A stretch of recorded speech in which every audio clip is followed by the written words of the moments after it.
La zona norte de Nuevo México es el hogar de uno de los entornos desérticos más duros de Estados Unidos. Un paisaje seco de abrasadores veranos e inviernos extremadamente fríos.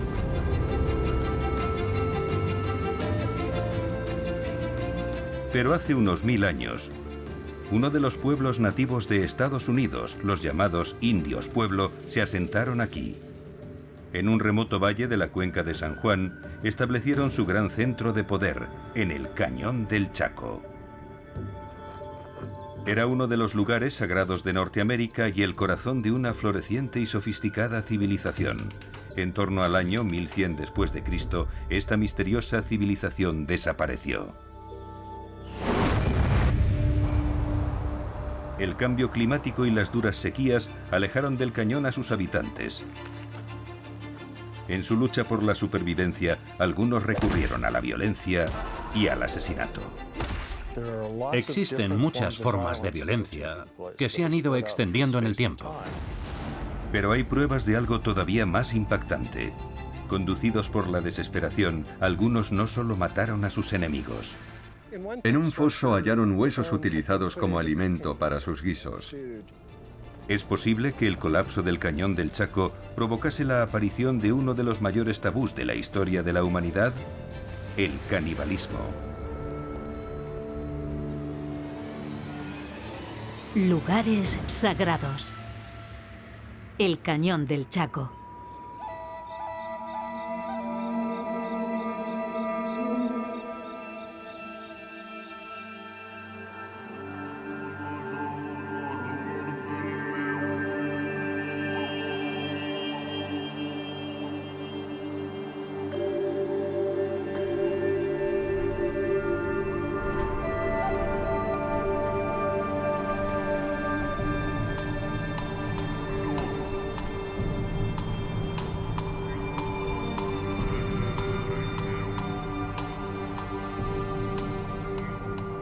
A 160 kilómetros al noroeste de Albuquerque, Nuevo México, un cañón atraviesa el desierto. Este no es un cañón como cualquier otro.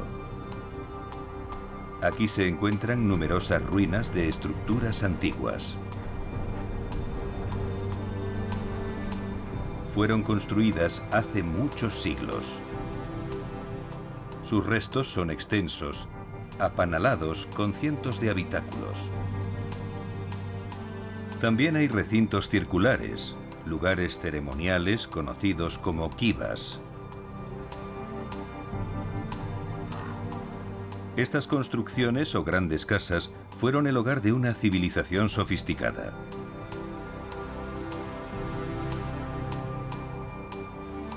Este es el Cañón del Chaco, uno de los grandes lugares sagrados de Norteamérica. Actualmente sigue albergando un aura poderosa y misteriosa.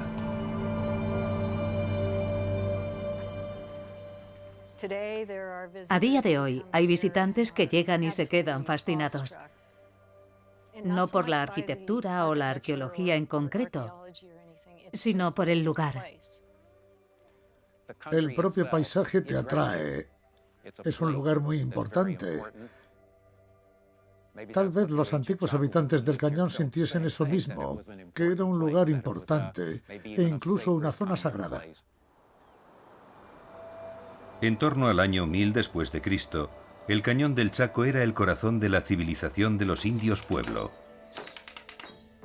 También era una región en expansión y un lugar de peregrinaje. Pero entonces, tras un siglo de oro, Chaco entró en colapso. El cañón fue abandonado, sus habitantes se convirtieron en refugiados y su cultura desapareció. Hasta el día de hoy, las razones continúan siendo un misterio. Pero su historia comenzó mucho antes. Hace miles de años, una comunidad de cazadores-recolectores vivía en el extremo oeste del cañón. Sabemos que hubo comunidades que ocuparon el Cañón del Chaco alrededor del año 6000 a.C. Estas personas recolectaban plantas silvestres y cazaban. En los primeros siglos después de Cristo, los cazadores-recolectores fueron sucedidos por una comunidad más estable, conocidos como la comunidad de canasteros, ya que fabricaban una especie de cestas para almacenar sus plantas y alimentos. Este periodo se extendió aproximadamente desde el año 100 después de Cristo hasta el 700 después de Cristo. Los habitantes del Chaco se involucraron en la agricultura. Cuando comenzaron a depender más de estas plantas, se volvió de vital importancia para ellos el permanecer durante periodos más largos en el mismo asentamiento, por lo que se comienzan a encontrar pruebas de arquitectura permanente. Vivían en casas excavadas, pero disponían de salas de almacenaje a nivel del suelo. Fueron ellos quienes construyeron las primeras viviendas permanentes en el cañón del Chaco. Las futuras generaciones ampliarían esas mismas estructuras, añadiendo segundas y terceras plantas y nuevas salas de habitaciones.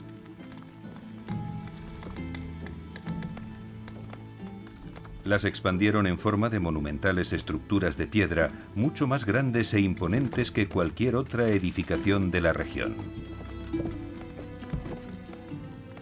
Se las conoce como las casas grandes.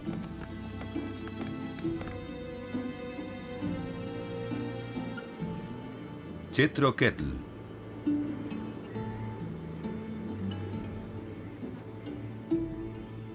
Peñasco Blanco.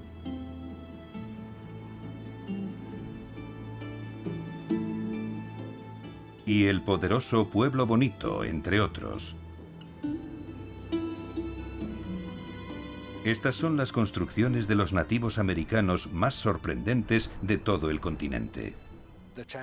La transición de horticultura con casas excavadas a, digamos, agricultores a tiempo completo, con estructuras construidas con mampostería y a varios niveles, es un proceso que lleva un tiempo, entre 2 y 3 siglos de lenta transición.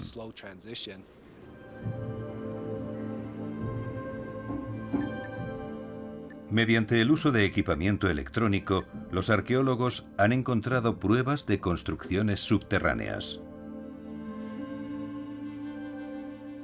Un equipo de la Universidad de Nuevo México utiliza la tecnología necesaria para trazar la geología de la zona en 3D y así reunir información sobre las estructuras enterradas. El asentamiento chaco podría haber sido mucho más grande de lo que se ve actualmente. Fue necesaria una gran mano de obra para construir estos edificios. Tuvo que haber cientos de personas involucradas en la construcción de algo así. Y el proceso de involucrar a tantas personas probablemente fuese muy especializado. Extraer la piedra, trabajarla. Otros se encargaban de la obtención de vigas de madera desde lugares alejados. Utilizaron grandes cantidades de barro y piedra, junto con miles de vigas de madera traídas desde bosques a unos 110 kilómetros de distancia. La madera se utilizaba como material para el techo, tanto vigas, listones, postes sobre las puertas y los conductos. Los edificios contienen cantidades extraordinarias de madera. Hablamos de 200 a 250.000 árboles talados, pelados, tratados y transportados hasta el cañón a pie. Pueblo Bonito es la más grande de todas las casas grandes. El arco de sus ruinas irradia desde la pared del cañón.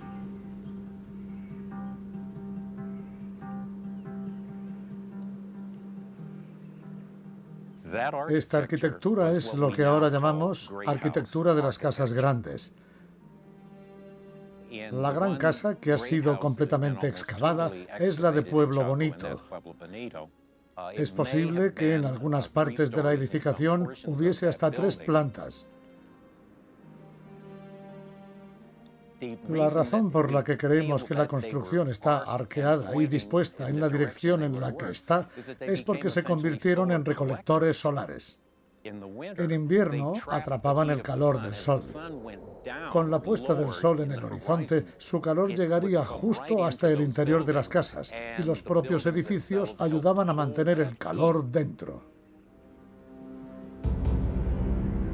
Durante su apogeo, Pueblo Bonito era tan grande como el Coliseo de Roma, con unas 700 habitaciones, una plaza interior y 3 grandes quivas ceremoniales. Pueblo Bonito y el resto de casas grandes eran más que edificios magníficos.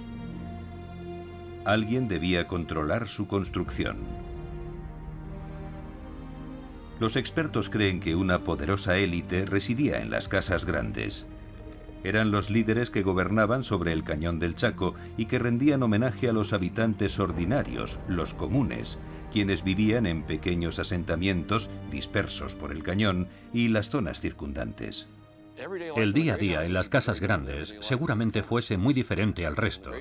Allí se encontraba la sede de poder y autoridad, un centro de comercio y de rituales. En Pueblo Bonito, estos rituales se celebraban en la parte más antigua del edificio, en el núcleo, en la zona del centro. Allí se localizaron algunos de los objetos sagrados pertenecientes a estas casas grandes.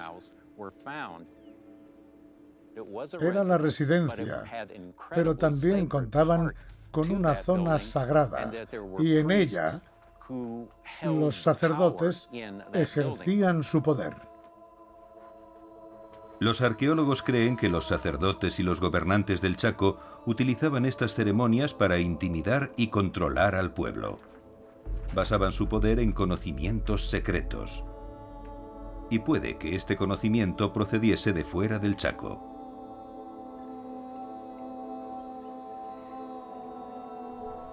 Los edificios de piedra a gran escala, como las casas grandes, son únicas de Norteamérica. Pero también predominaron en otra civilización a unos 3.200 kilómetros al sur.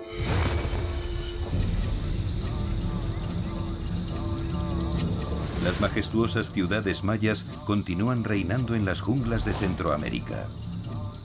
Algunos descubrimientos arqueológicos muestran que los gobernantes del Chaco habían estado en contacto con este lugar consiguiendo bienes de lujo y objetos ceremoniales. Pero unos sombríos descubrimientos han revelado un lado oscuro. La cultura chacoana se vio influida por las ceremonias mayas, así como por sus rituales relacionados con la sangre y el sacrificio humano. Probablemente el 5% de la población vivía en las casas grandes. El otro 95% vivía en casas unifamiliares, tan pequeñas que una de esas casas unifamiliares era del mismo tamaño que una sola habitación en Pueblo Bonito. Los descubrimientos arqueológicos de diferentes zonas del cañón dan a entender que la fuente del poder de los gobernadores residía en un conocimiento religioso especial. Como los chacuanos vivían de la tierra, muchos de sus ritos estaban relacionados con la agricultura. En los campos que rodeaban el cañón cultivaban diferentes tipos de alimentos, pero un cultivo era el más importante: el maíz. El maíz, también conocido como choclo, era muy importante para los indios pueblo en el pasado y también lo es ahora. Es el cultivo principal y nos ayuda a definir quiénes somos los indios pueblo. Los indios pueblo del Chaco realizaban rituales para asegurarse de que las condiciones fuesen las idóneas para el crecimiento y la cosecha del maíz. Para ellos esto formaba parte del propio proceso de agricultura. No realizaban distinciones entre la religión, la agricultura y la vida cotidiana. Somos personas dependientes de una zona y nuestro entorno define quiénes somos. Y no hay separación entre el entorno y nuestras creencias espirituales. Los rituales del maíz probablemente se beneficiasen de un conocimiento sobre los secretos del clima, cómo reconocer las estaciones y cómo saber cuándo plantar. La agricultura es parte de un sistema religioso mayor que involucra a dioses y a las formas de la naturaleza, y puede que no se entienda bien hoy en día. Al sur del cañón del Chaco, un llamativo punto de referencia se eleva hacia el cielo. Fajada Butte o Colina Fajada. Esta imponente colina era y es un lugar sagrado para los indios pueblo. Seguramente aquí celebraban rituales. Se han descubierto los restos de una rampa concreta construida en la ladera de Fajada Butte. Y en la propia colina, el asombroso arte rupestre muestra por qué este lugar era tan importante. En la cumbre se hallan dos antiguas espirales cinceladas en la roca. Durante el solsticio de verano, un haz de luz conocido como la daga del sol o daga de luz cruza el centro de una de las espirales. Una manifestación similar marca el solsticio de invierno y los equinoccios de primavera y de otoño. Estas formas de marcar los solsticios y los equinoccios, como por ejemplo las espirales y la daga del sol, probablemente fuesen un método para rastrear y observar el comportamiento solar. Se podían realizar ceremonias especiales como en la época primaveral, comenzando a plantar. De esta forma se sabía que el momento adecuado había llegado. Seas agricultor o no, es importante saber cuándo cambian las estaciones. Pero cuando eres un agricultor a tiempo completo, conocer los cambios de estación se convierte en algo muy importante, especialmente en medio del desierto. Estar pendiente de las heladas para que tu maíz llegue al punto máximo de madurez. Por ello, el seguimiento de las estaciones es fundamental. No todos disponían de estos conocimientos. Seguramente estuviese restringido a un pequeño número de personas, los gobernantes del Chaco. Algunos creen que eran ellos los que celebraban rituales secretos relacionados con la agricultura y el clima, y únicamente unos pocos elegidos podían participar. Un gran descubrimiento arqueológico encontrado en Pueblo Bonito nos ofrece una pista sobre la naturaleza de estas ceremonias. En el corazón de las casas grandes se encuentra una pequeña cámara. Aquí han encontrado inusuales vasijas de cerámica en blanco y negro. Más de un centenar de piezas. Se las conoce como vasijas cilíndricas y su existencia demuestra que los chacoanos contaban con relaciones a gran distancia.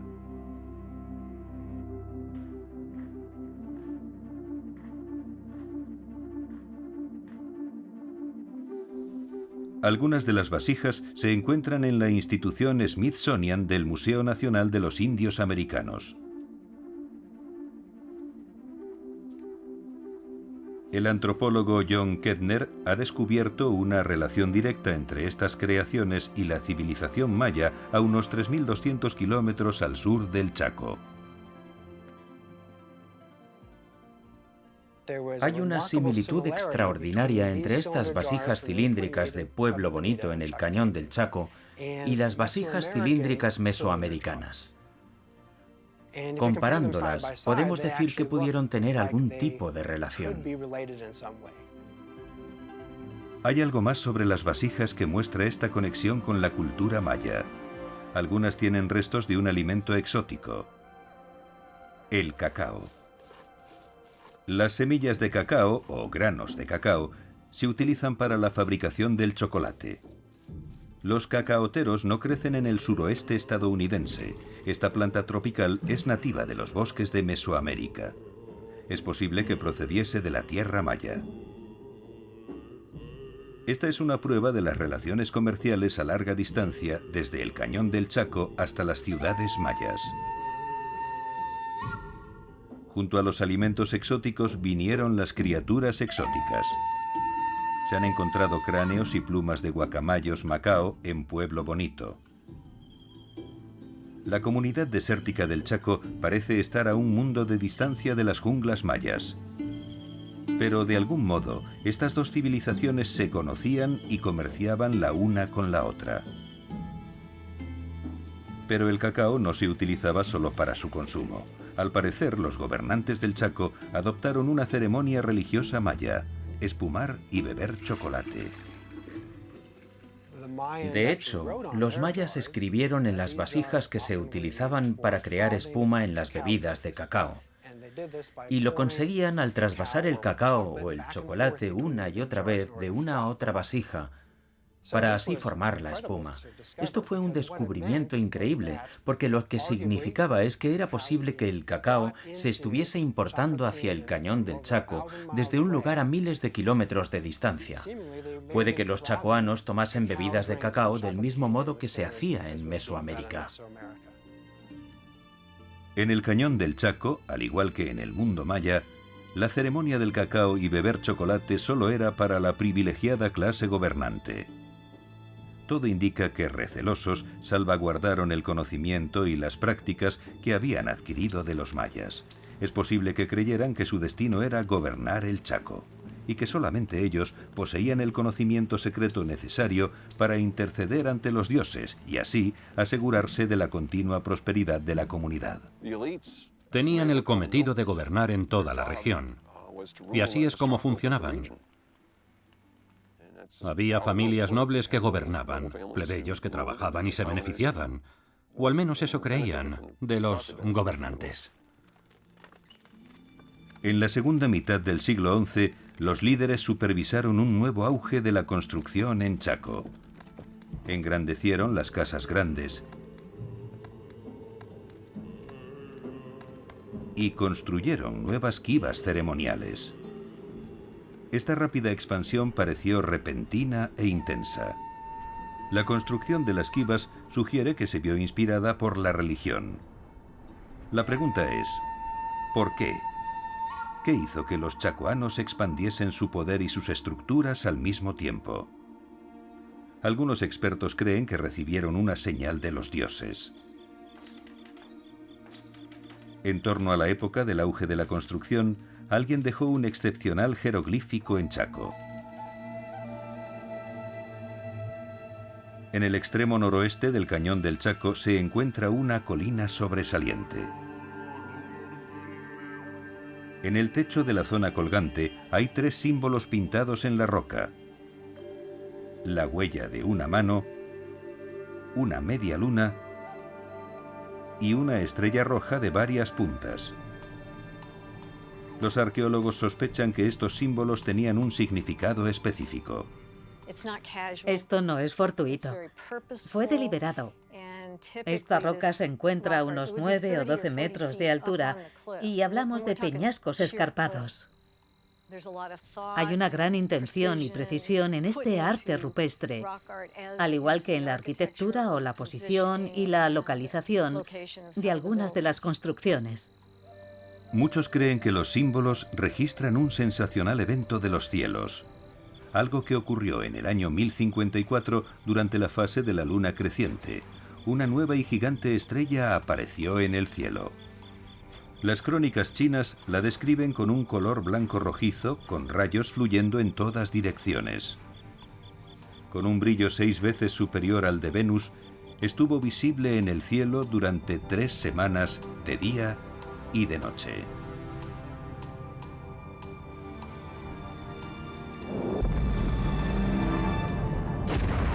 Los astrónomos modernos han descubierto que este evento fue una supernova galáctica, la explosión de una estrella en el momento de su desaparición.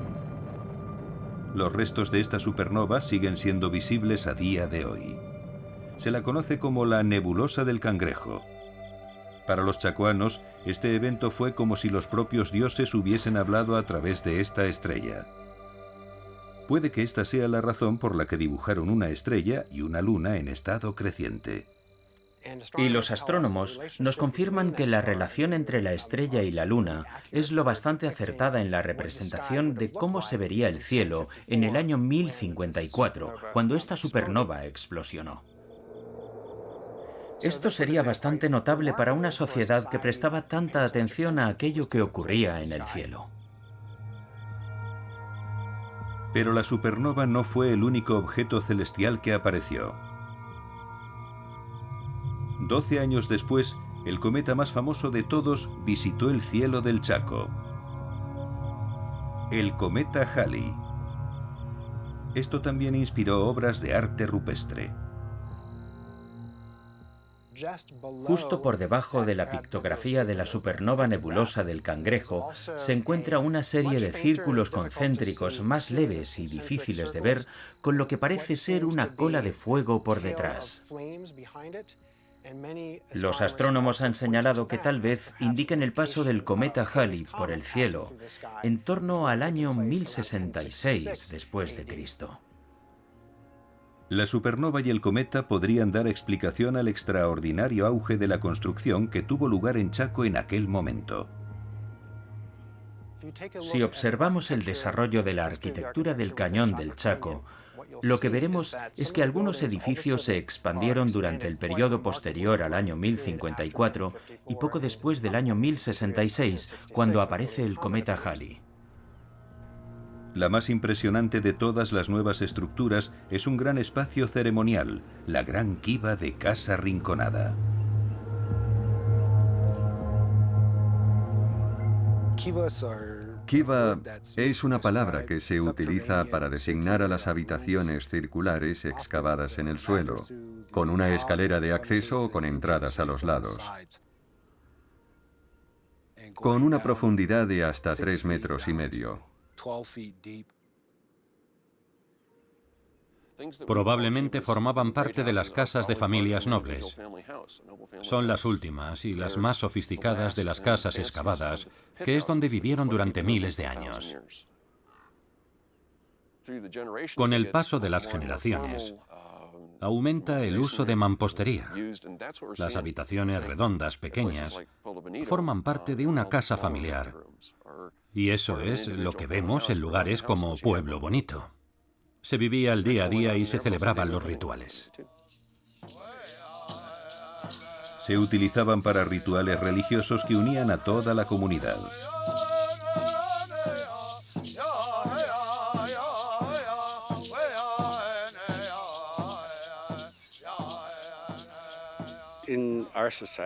En nuestra sociedad es muy importante que pertenezcamos a una kiva.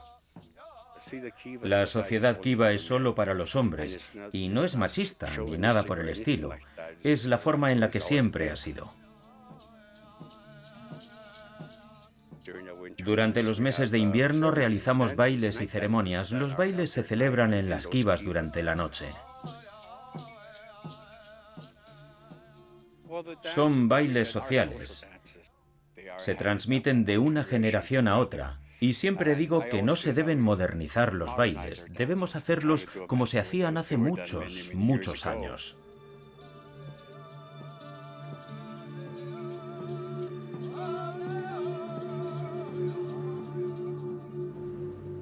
Casa Rinconada es la kiva más grande.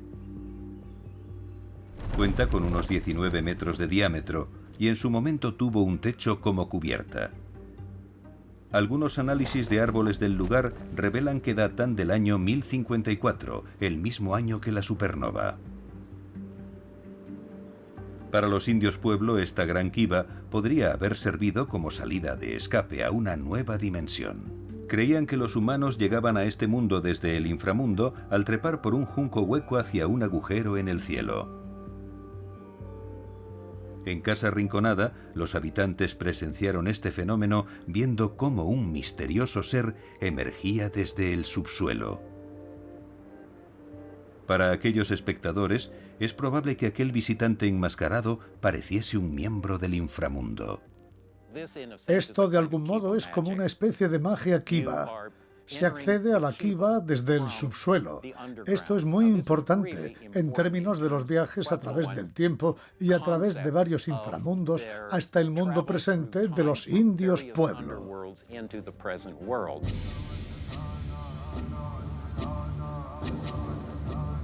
En realidad, un visitante del inframundo era un ser humano ordinario. Su repentina aparición en la kiva era posible gracias al diseño de construcción. Contaban con un pasaje subterráneo y eso permitía que pudiera entrar una persona al espacio ceremonial sin ser vista. Había un túnel desde la habitación contigua a la circular, con lo que si entrabas a la kiva, el túnel no era visible, solamente se veía el suelo. Dichas ceremonias las organizaban los líderes Chaco y con ellas demostraban sus habilidades supernaturales de comunicarse con el más allá. Los que presenciaban las ceremonias probablemente fuesen habitantes que vivían en pequeñas casas cerca del cañón. Aquella magia pudo producir un gran impacto en ellos. Tal persuasión contribuyó para que colaboraran con la gran casa que se comunicaba con el más allá. Las ceremonias eran una viva manifestación del poder de los gobernantes del Chaco. Y los dioses habían señalizado su aprobación con el envío de la supernova y el cometa Halley. Este tipo de eventos ayudaron a convertir el Cañón del Chaco en un gran lugar de peregrinaje, atrayendo así a visitantes y devotos de otras comunidades pueblo lejanas.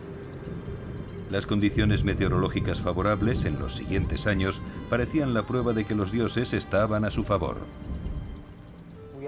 En los registros climatológicos podemos observar una importante mejora en la cantidad de lluvias que cayeron sobre el Cañón del Chaco y en las áreas circundantes. Y si eras una autoridad sacerdotal durante ese periodo, y si una de tus responsabilidades era, por supuesto, la llegada de lluvias, evidentemente esto representó un importante símbolo de poder de los líderes dentro de aquella sociedad.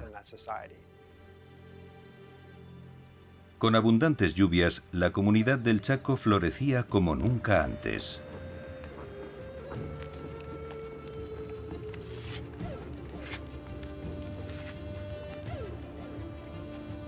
Sus casas grandes se yerguen como testamento de su poder y prosperidad. Y su condición sagrada como destino de peregrinaje es inigualable. Los gobernantes miraban al futuro con confianza. Pero los buenos tiempos no durarían para siempre. Y llegó el cambio. El Chaco estaba a punto de ser azotado por un duro cambio climático. Lo que hemos aprendido es que lo que importa no es solo lo que está ocurriendo en el entorno, sino también lo que está ocurriendo en la sociedad. Los sacerdotes habían creado una estructura de poder alrededor del clima, pero cuando el clima dejó de proporcionar lo necesario, todo se desmoronó. Pero algo drástico le ocurrió al clima del Cañón del Chaco. Esta civilización no dejó ningún registro escrito. Pero los arqueólogos pueden figurarse lo que ocurrió mediante el estudio de los restos del material de construcción que sabiamente se utilizó en las casas grandes: la madera. En los años 20 comenzamos a comprender la información que se almacena en estas vigas. Cuando los árboles crecen, no solo sabemos cuándo comenzó a crecer la médula maderea, sino que también sabemos cómo fue creciendo, porque los anillos se vuelven gordos cuando hay un año húmedo y finos cuando hay un año de sequía. Cada árbol va almacenando esa información climática. El análisis de los anillos de los árboles reveló un hecho asombroso. Tras años de tiempo benigno, una sedienta sequía azotó al Cañón del Chaco a finales del siglo XI. A lo que le siguieron varias décadas de una sequía todavía más dura. Sin la lluvia, los cultivos no podían crecer. El resultado, hambruna. El impacto fue devastador. El trabajo de construcción en las casas grandes se ralentizó dramáticamente. En pocas décadas se había parado por completo. La brillante comunidad del Chaco había terminado de forma estremecedora. Movidos por la desesperación, empezaron a abandonar el cañón. Grupos de refugiados se adentraron en la naturaleza con la esperanza de construir nuevas vidas en otro lugar.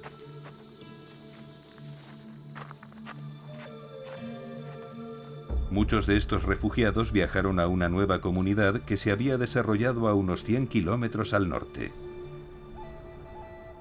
El cercano río Ánimas abastecía de agua a este nuevo asentamiento. Hoy se conoce como las ruinas aztecas. Al igual que el Chaco, presumen de unos impresionantes restos de casas grandes y quivas. Los indios pueblos se asentaron aquí alrededor del año 1050, pero el influjo de nuevos miembros transformó el lugar. Las aguas del río dieron un respiro y encontraron nueva madera y materiales de construcción. En el año 1100 comenzaron a trabajar en una estructura majestuosa, la Casa Grande de Aztec.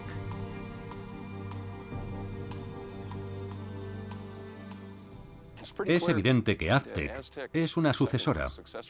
Se desplazaron hacia el norte y construyeron una nueva ciudad. Dejaron Chaco. El centro de poder cambia. Creo que el mudarse lejos del Chaco fue un plan premeditado. En Aztec construyeron un espectacular lugar sagrado. Una gran kiva. Es el único edificio de este tipo que ha sido completamente reconstruido y demuestra que los rituales en comunidad continuaron siendo importantes para los indios pueblo. La kiva tiene un diseño inusual. Rodeando las paredes se encuentran las entradas a 14 pequeñas salas, todas ellas colocadas a nivel del suelo. Lo que esto representa son solo suposiciones. Pero tal vez el trauma por la sequía, después de tantas estaciones húmedas, ocasionase pequeños cambios en las creencias religiosas de los pueblos. Pero si aquí se celebraron ceremonias para apaciguar a los dioses, no fueron exitosas. Recién terminadas las nuevas casas y las kivas de Aztec, volvió la sequía.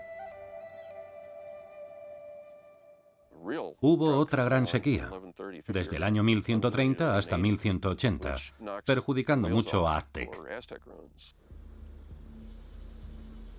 Este periodo de sequía fue más largo y más intenso.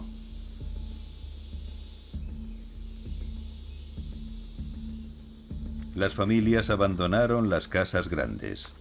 La cultura chaco comenzó a desmoronarse, al igual que los estándares y el apoyo que había unido a la sociedad.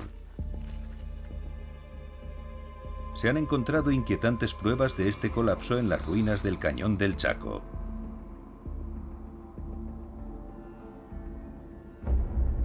Delineando el extremo noreste del cañón, se encuentran los restos circulares de una construcción. La antigua Casa Grande de Peñasco Blanco.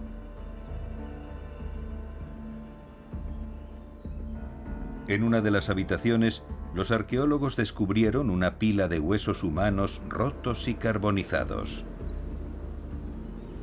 Pertenecían tanto a niños como a adultos, que parecían haber muerto de forma violenta. Daba la impresión de que los agresores atacaron con armas cortantes y puntiagudas. Estos huesos son un gran misterio. Podrían ser la prueba de asesinatos, guerras y algo aún más oscuro. Algunos arqueólogos creen que los huesos son las señales de sacrificios humanos, otra acción importada de los mayas de Centroamérica. Pero Ventura Pérez, un bioarqueólogo de la Universidad de Massachusetts, tiene una teoría igual de dramática. El doctor Pérez ha hecho un estudio exhaustivo de los huesos. Cree que podrían haber sido cortados y quemados después de la muerte de las víctimas. Fueron pacíficos, aunque por supuesto hubo periodos de violencia, actos de violencia interpersonal entre ellos, pero en general no fue una sociedad abiertamente guerrillera o violenta. Cree que los huesos podrían haber pertenecido a unos supuestos brujos. En la sociedad pueblo, cualquier individuo podía ser categorizado de brujo si se sospechaba que había utilizado la magia para herir a la comunidad. En la sociedad pueblo, la persecución de la brujería se llevaba a cabo con aquellas personas que no seguían las normas sociales. Si actuaban de una forma poco apropiada, eran acusados de ser brujos. Y la única forma de destruir a un brujo es mediante la destrucción completa del cuerpo. Esto explicaría por qué los cuerpos encontrados en Peñasco Blanco fueron despedazados tras su muerte. Es posible que tras la caída del Cañón del Chaco, el miedo y la violencia aumentasen. Pero hay otra prueba que sugiere algo mucho más temeroso que la brujería. Todo apunta a una práctica muy controvertida: el canibalismo. En el año 2000, al sur de Colorado, un equipo de arqueólogos hizo un impactante descubrimiento. Parecía que la sociedad pueblo de la zona había abandonado sus hogares repentinamente bajo circunstancias perturbadoras. Encontramos armas de piedra, vasos de arcilla, recipientes, todo dispersado por el suelo. Nos dio la sensación de que nadie había vuelto a tocar aquel lugar. Otros hallazgos condujeron a la siguiente explicación. 2 de las casas excavadas contenían huesos humanos. Cowboy Wash había sido la escena de un violento ataque.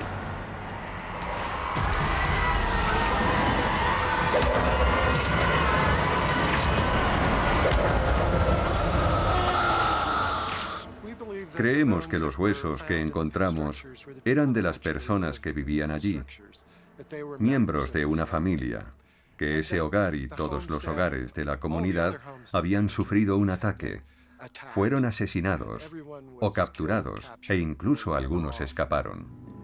El equipo de arqueólogos halló pruebas de extrema violencia. Los cuerpos habían sido masacrados.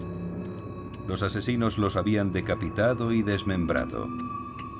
Utilizando armas de piedra, habían separado la carne de los huesos. Algunos de los huesos tenían marcas de quemaduras. Para Brian Billman, eran señales de una desgarradora práctica: el canibalismo. En una de las fosas, los huesos fueron introducidos en ollas con el fin de extraer hasta la última gota del resto de grasa. Los arqueólogos, además, descubrieron coprolitos, heces humanas fosilizadas. Cuando las analizaron, descubrieron que los coprolitos contenían restos de consumo de carne humana. Sabemos que era procedente de un humano porque el análisis químico no reveló ninguna sustancia perteneciente a un perro o a un coyote. La cuestión principal es cómo supimos que habían consumido carne humana. Las heces contenían una proteína, mioglobina humana. La mioglobina se encuentra en los músculos esqueléticos y en el corazón. No se encuentra en la sangre ni en otros órganos. La presencia de mioglobina humana significa que la persona que excretó las heces había consumido carne humana. Y había más de una víctima. Los asesinos prepararon al menos 6 cuerpos humanos más para su consumo. ¿Por qué llegaron a tal extremo? Los hechos ocurrieron en torno al año 1150 en medio de una grave sequía. Es posible que los agresores se estuviesen muriendo de hambre y estuviesen desesperados por sobrevivir. ¿Pero se vieron impulsados por algo más que el hambre? Los expertos creen que hay más explicaciones para lo que ocurrió en Cowboy Wash. La matanza tuvo lugar en una casa excavada, habitaciones semienterradas utilizadas como morada por los indios pueblo. Muchas se utilizaban también como quivas. Este perturbante incidente podría haber ocurrido en un lugar sagrado. Podría haber sido impulsado por un ritual religioso influenciado por las prácticas mayas. Se sabe que los mayas y otras civilizaciones mesoamericanas practicaban el canibalismo no porque estuviesen hambrientos, sino como ceremonia religiosa. Pero el bioarqueólogo cree que poniendo la atención en el canibalismo se descuida una parte fundamental. Se ha argumentado que Cowboy Wash fue un lugar donde se practicó el canibalismo, porque encontraron unas heces humanas. Lo que siempre me ha parecido interesante de esto es su explicación, ya que el cuerpo humano tarda entre 30 y 72 horas en digerir la carne, lo que significaría que este individuo asesinó a todos los presentes en la kiva y se quedó merodeando por la zona todas esas horas, solo para regresar y defecar en aquel sitio. Para Ventura Pérez, el detalle más sorprendente es el hecho de que el lugar fuese una kiva. Quien defecase profanó un lugar sagrado. En el simbolismo que rodea las muertes de estos individuos y a la persona que llegó y defecó dentro de la estructura, le envía un mensaje muy fuerte a la comunidad circundante. Hay un nuevo orden político en la región. ¿Había llegado un nuevo orden de poder al cañón del Chaco tras una devastadora sequía? ¿Intentaron controlar a los supervivientes a través del terror y el ritual del canibalismo? ¿O los agresores estaban desesperados por encontrar recursos en una época de sequía y hambre? Nadie lo sabe con certeza. Es solo una prueba de un episodio de consumo de carne humana. No se saben las razones concretas, y no deberíamos extrapolar que era un tipo de práctica extendida en esta región, porque esas pruebas no existen. Y creo que es importante señalar que la historia del canibalismo es algo que se comparte en todas las sociedades del mundo. Y no significa que esto solo ocurriese en ese momento, puesto que ha ocurrido a lo largo de toda la historia. Una cosa es segura. La vida de los indios pueblo cambió para siempre tras la época de esplendor del Cañón del Chaco. Abandonaron las casas grandes y viajaron hacia un lugar mejor. Alrededor del año 1300, esta sociedad había abandonado por completo la región. Y también desaparecieron las misteriosas élites que reinaron en el Chaco. Sus elaboradas ceremonias y las lujosas posesiones que se guardaban para sí mismos se volvieron inútiles ante el devastador poder del cambio climático.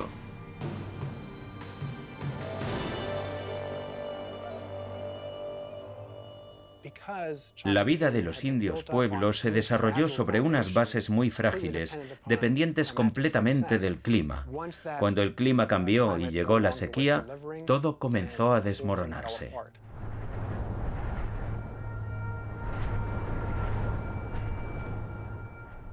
Los lugares ancestrales, como el Cañón del Chaco, siguen siendo muy importantes.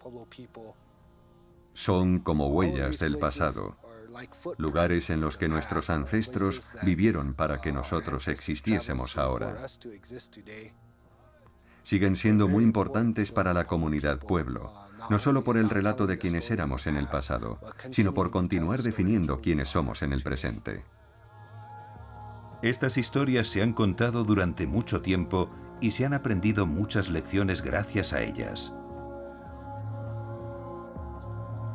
En los siglos posteriores, los indios pueblo decidieron seguir un modelo de vida más igualitario, enfatizando la cooperación y la solidaridad. A partir de entonces, toda la comunidad sería importante, no solo la élite. La historia de los habitantes del Cañón del Chaco nunca se podrá contar al completo. Pero grandes rastros de estas antiguas vidas siguen vivos en sus lugares sagrados y en el increíble paisaje desértico al que en algún momento llamaron hogar.